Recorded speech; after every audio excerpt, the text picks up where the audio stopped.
Hello दोस्तों, स्वागत है एक और नए वीडियो में। दोस्तों आज हम आपको बताएंगे गुप्त काल के इम्पोर्टेंट क्वेश्चन के बारे में, जो कि सभी क्वेश्चन प्रीवियस ईयर क्वेश्चन है। तो चलिए क्वेश्चन नंबर 1 से शुरुआत करते हैं। क्वेश्चन नंबर 1 में, गुप्त शासन के दौरान निम्नलिखित में से ऐसा व्यक्ति कौन था जो एक महान खगोल विज्ञानी और गणितज्ञ था? तो इसका राइट आंसर आर्यभट्ट हो जाएगा। एक का राइट आंसर ये हो जाएगा। गुप्त शासन के दौरान निम्नलिखित में से ऐसा व्यक्ति कौन था जो एक महान खगोल विज्ञानी और गणितज्ञ था? इसका राइट आंसर आर्यभट्ट हो जाएगा। चलिए क्वेश्चन नंबर 2 का आंसर बताइए। 2 में, गुप्त शासकों की सरकारी या दरबारी भाषा क्या थी? गुप्त शासकों की दरबारी भाषा क्या थी? तो इसका राइट आंसर संस्कृत हो जाएगा। गुप्त शासकों की दरबारी भाषा संस्कृत था। चलिए क्वेश्चन नंबर 3 का आंसर बताइए। 3 में, चंद्रगुप्त द्वितीय ने अपनी किस विजय की खुशी में चांदी के विशेष सिक्के जारी किए थे? चंद्रगुप्त द्वितीय ने अपने किस विजय की खुशी में चांदी के विशेष सिक्के जारी किए थे? तो इसका राइट आंसर हो जाएगा शकों को पराजित करने के बाद।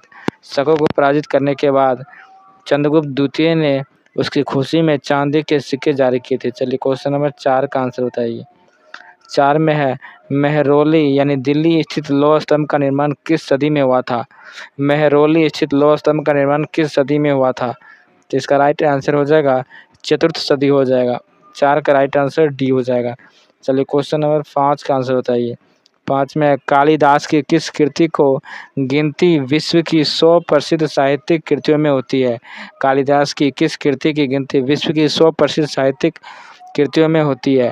तो 5 का राइट आंसर हो जाएगा अभिज्ञान शाकुंतलम हो जाएगा। 5 का राइट आंसर ए हो जाएगा। चलिए क्वेश्चन नंबर 6 का आंसर बताइए। क्वेश्चन नंबर 6 में है, वर्तमान गणित में दशमलव प्रणाली आविष्कार का श्रेय निम्न में से किस युग को है? वर्तमान गणित में दशमलव प्रणाली का आविष्कार का श्रेय निम्न में से किस युग को है? तो इसका राइट आंसर हो जाएगा गुप्त युग हो जाएगा। 6 का राइट आंसर बी हो जाएगा। चलिए क्वेश्चन नंबर 7 का आंसर बताइए।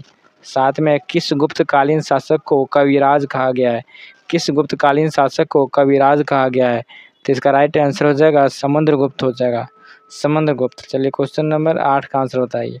8 में, स्कंदगुप्त को किस स्तंभ लेख में सक्रोपम कहा गया है? स्कंदगुप्त को किस स्तंभ लेख में सक्रोपम कहा गया है? तो 8 का राइट आंसर हो जाएगा काहोम स्तंभ लेख हो जाएगा। काहोम स्तंभ लेख हो जाएगा। चलिए क्वेश्चन नंबर 9 का आंसर बताइए। 9 में है, कुमार संभव महाकाव्य किस कवि ने लिखा था? कुमार संभव महाकाव्य किस कवि ने लिखा था? तो इसका राइट आंसर हो जाएगा कालिदास हो जाएगा। कुमार संभव महाकाव्य किसने लिखा था? तो इसका राइट आंसर कालिदास हो जाएगा। चलिए क्वेश्चन नंबर 10 का आंसर बताइए। क्वेश्चन नंबर 10 में, किस गुप्त शासक को नालंदा विश्वविद्यालय का संस्थापक माना जाता है? किस गुप्त शासक को नालंदा विश्वविद्यालय का संस्थापक माना जाता है? ये बहुत ही इंपॉर्टेंट क्वेश्चन है। ये लगभग 10 एग्जाम में आया हुआ क्वेश्चन है। तो इसका राइट आंसर हो जाएगा कुमारगुप्त फर्स्ट हो जाएगा, जो कि नालंदा विश्वविद्यालय की स्थापना किया था। चलिए क्वेश्चन नंबर 11 का आंसर बताइए। 11 में, गुप्त वंश का संस्थापक कौन था? गुप्त वंश का संस्थापक कौन था? तो इसका राइट आंसर हो जाएगा श्रीगुप्त हो जाएगा, गुप्त वंश का संस्थापक। चलिए क्वेश्चन नंबर 12 का आंसर बताइए। 12 में, श्रीलंका के राजा मेघवर्मन ने किस स्थान पर भगवान बुद्ध का मंदिर बनवाने के लिए समुद्रगुप्त से अनुमति मांगी थी?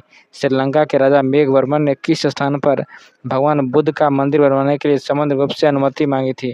तो इसका राइट आंसर हो जाएगा बोध गया हो जाएगा। 12 का राइट आंसर डी हो जाएगा। चलिए क्वेश्चन नंबर 13 का आंसर बताइए। 13 में, मंदिर निर्माण कला का जन्म सर्वप्रथम कब हुआ था? मंदिर निर्माण कला का जो जन्म हुआ था वो सबसे पहले कब हुआ था? तो इसका राइट आंसर हो जाएगा गुप्त काल में हुआ था मंदिर निर्माण कला का जन्म। चलिए क्वेश्चन नंबर 14 का आंसर बताइए। 14 में, गुप्त शासकों द्वारा जारी किए गए चांदी के सिक्के का क्या कहलाते थे?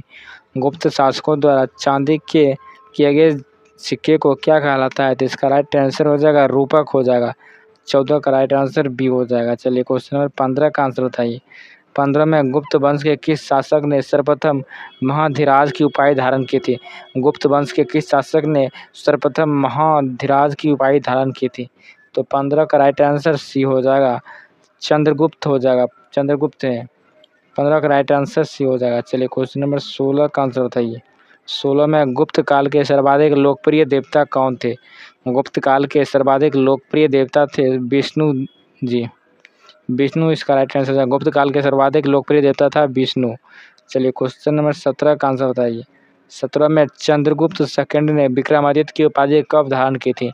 चंद्रगुप्त सेकंड ने विक्रमादित्य की उपाधि कब धारण की थी? तो इसका राइट आंसर हो जाएगा शकों का उन्मूलन करने के बाद।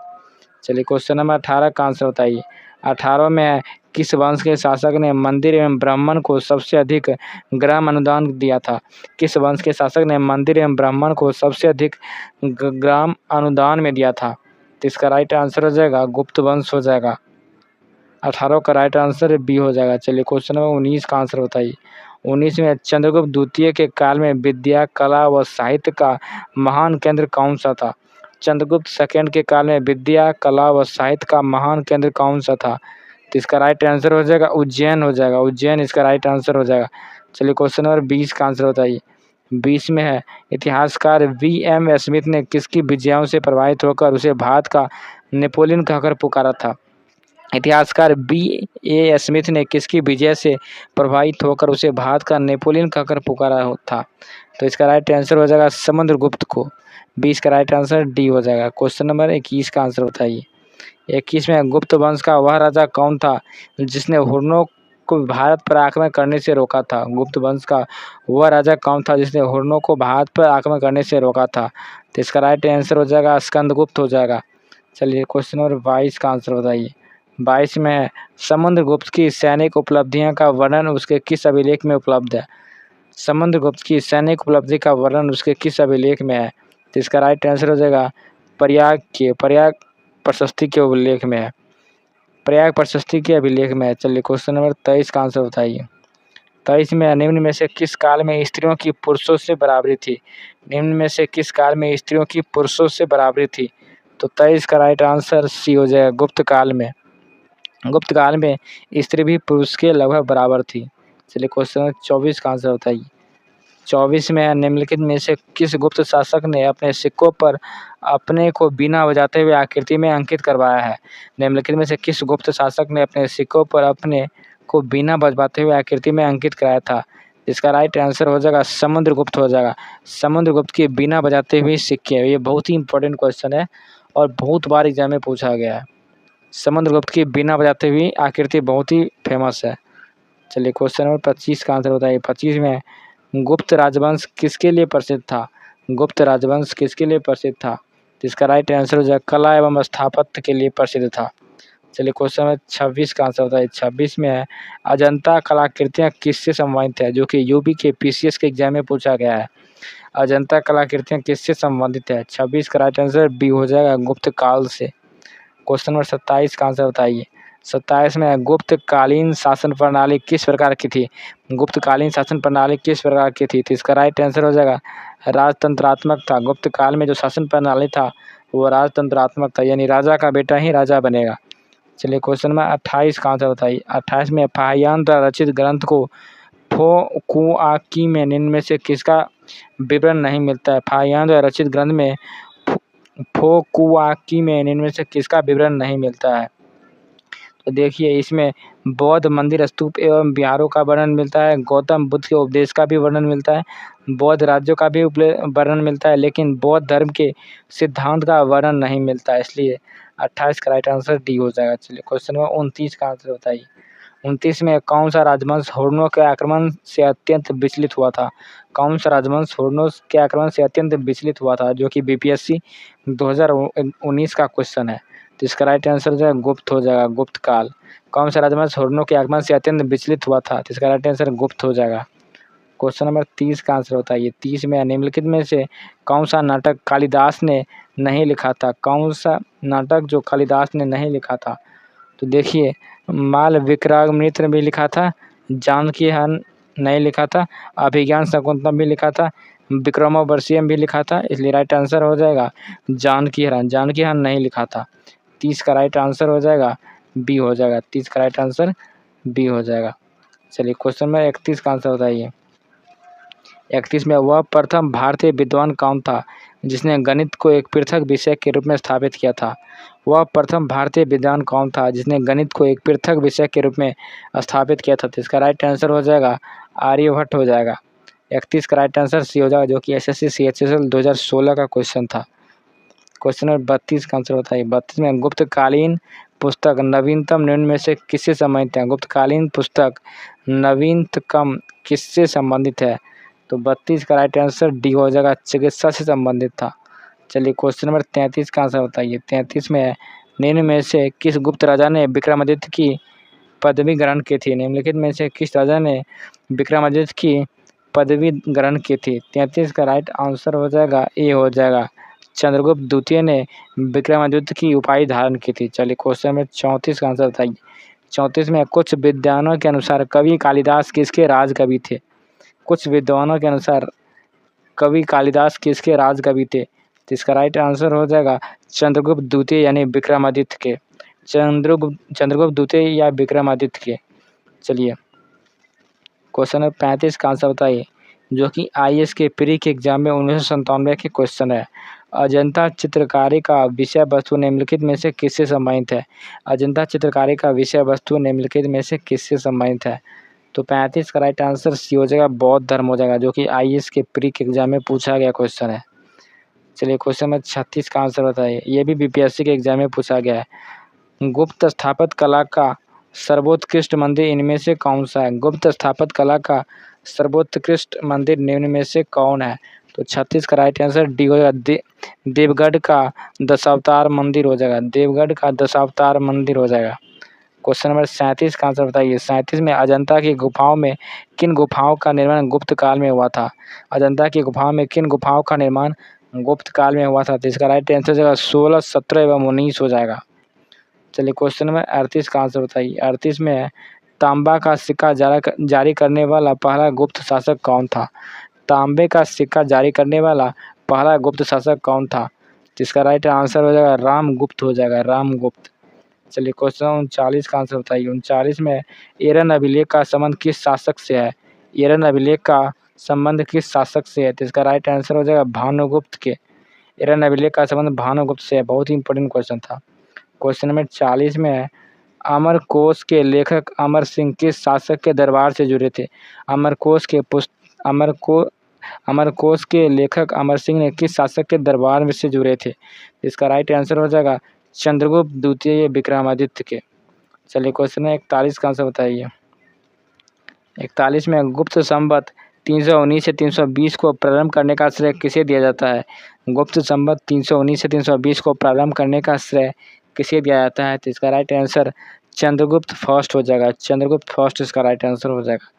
क्वेश्चन 42 का आंसर बताइए। 42 में बाल विवाह का प्रथा कब आरंभ हुआ था? बाल विवाह की प्रथा कब आरंभ हुआ था? तो इसका राइट आंसर जो है गुप्त काल में बाल विवाह की प्रथा आरंभ हुआ था। चलिए क्वेश्चन नंबर 53 का आंसर 43 का आंसर बताइए, 43 में फाहियान किसके शासन काल में भारत आया था? फाहियान किसके शासन काल में भारत आया था? तो इसका राइट आंसर चंद्रगुप्त द्वितीय हो जाएगा। चलिए क्वेश्चन 44 का आंसर बताइए। 44 में है, भारतीय संस्कृति का स्वर्ण युग किस युग को कहा जाता है? भारतीय संस्कृति का स्वर्ण युग या गोल्डन एज किस युग को कहा जाता है? तो 44 का राइट आंसर हो जाएगा गुप्त काल हो जाएगा। भारतीय संस्कृति का गोल्डन एज गुप्त काल को कहा जाता है। 44 का राइट आंसर डी हो जाएगा। चलिए क्वेश्चन 45 का आंसर बताइए। 45 में सोने के सर्वाधिक सिक्के किस काल में जारी किए गए थे? सोने के सर्वाधिक सिक्के किस काल में जारी किए गए थे? तो इसका राइट आंसर भी गुप्त काल हो जाएगा। चलिए क्वेश्चन 46 का आंसर बताइए। 46 में यूरोपीय भाषा में अनुदित या अनुवादित प्रथम भारतीय ग्रंथ कौन सा है? यूरोपीय भाषा में अनुवादित प्रथम भारतीय ग्रंथ कौन सा है? तो 46 का राइट आंसर बी हो जाएगा, अभिज्ञान शकुंतलम, जो कि कालिदास द्वारा लिखा गया था। क्वेश्चन नंबर 47 का आंसर बताइए। 47 में सती प्रथा का पहला उल्लेख कहाँ मिलता है? इसमें आप 10 स्टार लगाना है तो लगा लीजिए, बहुत ही इंपॉर्टेंट क्वेश्चन है, लगभग हर एग्जाम में पूछा गया क्वेश्चन है। सती प्रथा का पहला उल्लेख कहाँ मिलता है? तो इसका राइट आंसर एरन अभिलेख में मिलता है। एरन अभिलेख जो कि भानुगुप्त से संबंधित है, एरन अभिलेख संबंधित है। चलिए क्वेश्चन में 48 का आंसर बताइए। 48 में फाहियान कहाँ का निवासी था? फाहियान कहाँ का निवासी था? तो इसका राइट आंसर हो जाएगा फाहियान चीन का निवासी था। 48 का राइट आंसर डी हो जाएगा। चलिए क्वेश्चन 49 का आंसर बताइए। 49 में सेतु बंध का रचनाकार प्रवरसेन द्वितीय किस वंश का शासक था? सेतु बंध का रचनाकार प्रवरसेन सेकंड किस वंश का शासक था? तो 49 का राइट आंसर हो जाएगा वाकाटक वंश के शासक था, वाकाटक वंश के शासक था। क्वेश्चन नंबर 50 का आंसर बताइए। 50 में है गुप्तकालीन सिक्कों का सबसे बड़ा ढेर कहाँ से प्राप्त हुआ है? गुप्तकालीन सिक्कों का सबसे बड़ा ढेर कहाँ से प्राप्त हुआ है? तो इसका राइट आंसर हो जाएगा बयाना भरतपुर हो जाएगा, बयाना भरतपुर हो जाएगा। क्वेश्चन है 51 का आंसर बताइए। 51 में है परम भागवत उपाधि धारण करने वाला प्रथम गुप्त शासक कौन था? परम भागवत उपाधि धारण करने वाला प्रथम गुप्त शासक कौन था? इसका राइट आंसर हो जाएगा समुद्रगुप्त हो जाएगा। चलिए क्वेश्चन नंबर 52 का आंसर बताइए। 52 में है मिहिर कुल का संबंध निम्न में से किससे है? जो कि यूपी पीसीएस के प्री के एग्जाम का क्वेश्चन है। मिहिर कुल का संबंध इसमें से किससे है? तो इसका राइट आंसर हुन हो जाएगा। मिहिर कुल का संबंध किस युग से है? जिसका राइट आंसर हुन हो जाएगा। 52 का राइट आंसर डी हो जाएगा। दोस्तों इस वीडियो में हमने गुप्त काल के इंपॉर्टेंट क्वेश्चन पर डिस्कस किए थे, जो कि सभी क्वेश्चन प्रीवियस ईयर क्वेश्चन था, किसी भी एग्जाम में आया हुआ क्वेश्चन था। यदि वीडियो अच्छा लगता है तो लाइक कीजिए, शेयर कीजिए, सब्सक्राइब कीजिए। मिलते हैं नेक्स्ट वीडियो में, तब तक के लिए जय हिंद जय भारत।